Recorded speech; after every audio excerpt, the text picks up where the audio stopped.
देख रहे हैं भारत का नंबर 1 अब तक न्यूज चैनल आपकी आवाज। नमस्कार, मैं शीतल जरियाल।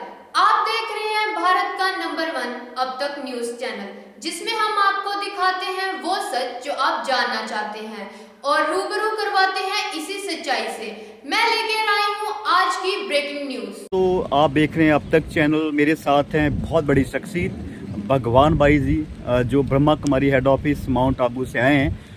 इन्होंने सैकड़ों जेलों में जाके सेवा की है, सैकड़ों स्कूल उन्होंने कवर किए हैं। आज होशियारपुर की नगरी में पहुंचे हुए हैं, ब्रह्मा कुमारी के हेड ऑफिस जगतपुरा में। भाई जी, पहले आपका होशियारपुर नगरी में वेलकम है। क्या कहना चाहेंगे, क्या सेवा वहाँ कर रहे हैं यहाँ पे आप? धन्यवाद। मैं वैसे तो ब्रह्मा कुमार भगवान भाई प्रजापिता ब्रह्मा कुमारी ईश्वरीय विश्वविद्यालय माउंट आबू से आया हूँ। और मैं यहाँ होशियारपुर आया था, जो एक बहुत अच्छी आध्यात्मिक नगरी है। तो यहाँ आकर के मैं खास स्कूलों में कार्यक्रम करने के हिसाब से आया था, स्कूल में। और आज यहाँ मैंने वहाँ हमारा जो स्थानीय जगतपुरा में ब्रह्मा कुमारी का केंद्र है, वहाँ राजयोग के बारे में और कैसे अपने आप को संयम, आप सभी देख रहे, अभी प्रकृति का पीछे नज़ारा देख रहे। क्योंकि आजकल मनुष्य अपने इंद्रियों पर संयम नहीं है, अपने संस्कार पर संयम नहीं है, संस्कार बिगड़े, इसीलिए प्रकृति भी बिगड़ती जा रही। इसीलिए ये प्रकृति हमें सभी को इशारा दे रहे हैं, मानव तुम अपनी इंद्रियों पर संयम रखो, अपने कर्मों पर संयम रखो। अन्यथा आप देखो, मैं तो सोचता रहा यहाँ जब मैं ट्रेन से आ रहा था, देखो गेहूँ इतना अच्छा पका हुआ, अब इस कटने वाला है। लेकिन ऐसे समय पर आज प्रकृति का ये बरसात आकर के आज कैसे वो खेती वालों को क्या होगा। लेकिन ये सब इसके लिए अब हमें अपने आप को कर्मेंद्रिय पर आध्यात्मिकता के द्वारा अच्छे बनने की जरूरत है। और इससे प्रकृति में भी परिवर्तन आएगा, प्रकृति भी अपना कहना मानेगी।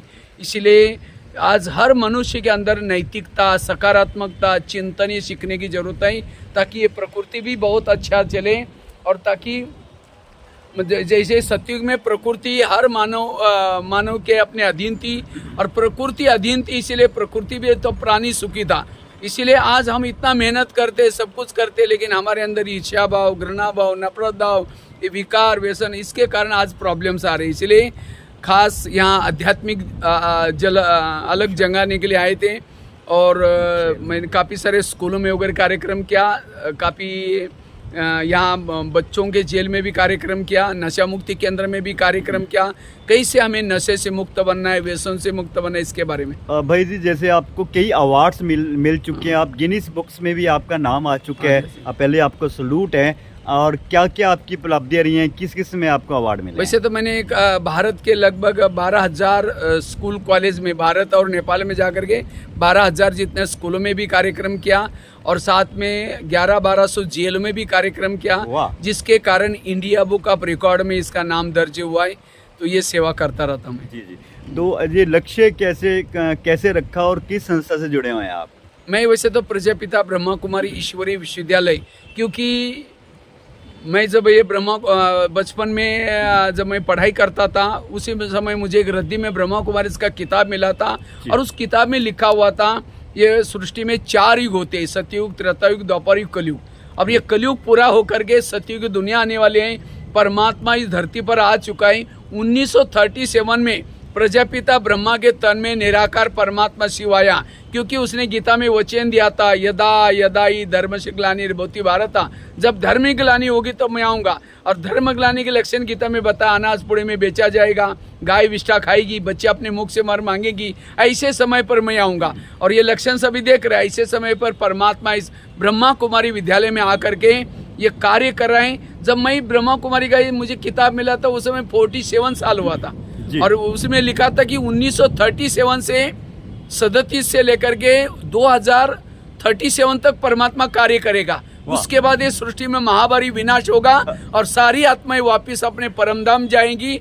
तो मैं तो सोचा 47 साल से परमात्मा आया है, तो मुझे भी इस ज्ञान मार्ग में चलना है। तो आज मैं 40 वर्षों से इस ब्रह्मा कुमारी में राजयोग का अभ्यास कर रहा हूँ और पूरा खुद तो जागृत हो गया और अपना जीवन समर्पित करके माउंट आबू में 20-25 हज़ार लोगों का जब भोजन बनता है वो सेवा करता हूँ। उसमें से टाइम निकाल करके भारत में, नेपाल में जाकर के जो सोए हुए लोग जागो समय पहचानो, ये कार्य कर रहा हूँ। देख रहे हैं आप इजराइल लड़ रहे हैं, इधर का रूस, ये तो होने वाला है। तो उसके बाद एक अच्छी दुनिया आने वाले है, सतयुग दुनिया में आने वाले हैं। इसलिए हमें जागने की जरूरत है। इसीलिए ये संदेश मैं सबको देने के लिए यहाँ आया हूँ। होशियारपुर की नगरी को आप जगाने आए हैं। जैसे कहते हैं कि कुंभकर्ण नींद में सोया हुआ था, आप ज्ञान गंगा जो है वर्षा बरसाने हैं। वैसे तो आसमान से भी वर्षा टपक रही है। वैसे आपका नाम भी जो शरीर का है भगवान भाई है, तो भगवान भाई का खास संदेश क्या है? और मेरा यही संदेश है, ये सभी को, ये जो भी सुन रहे जो इस चैनल के द्वारा, आप सभी जागो, अपना समय निकालो और थोड़ा सा समय निकाल करके जहाँ जगह जगह पर केंद्र बने वहाँ आकर के 7 दिन का कोर्स करो, क्योंकि ये कोर्स करने से हम हेल्दी वेल्दी और हैप्पी बन सकेंगे, तनाव से मुक्त बन सकेंगे। यही मैं संदेश देने के लिए यहाँ आया हूँ। बहुत बहुत धन्यवाद भाई जी आपका। आप होशियारपुर नगरी में आए, पहले आपका वेलकम है यहाँ पे। और दोस्तों, ये ब्रह्मा कुमारी संस्था जो माउंट आबू में स्थित है, आप लोगों ने सिस्टर शिवानी को सुना होगा और कई लोगों को सुना हुआ।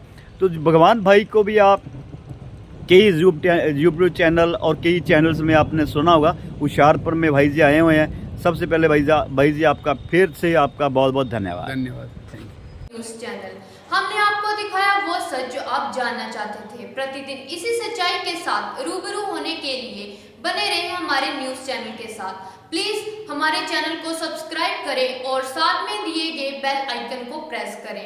आज के लिए बस इतना ही, फिर मिलेंगे। मैं शीतल जरियाल, धन्यवाद।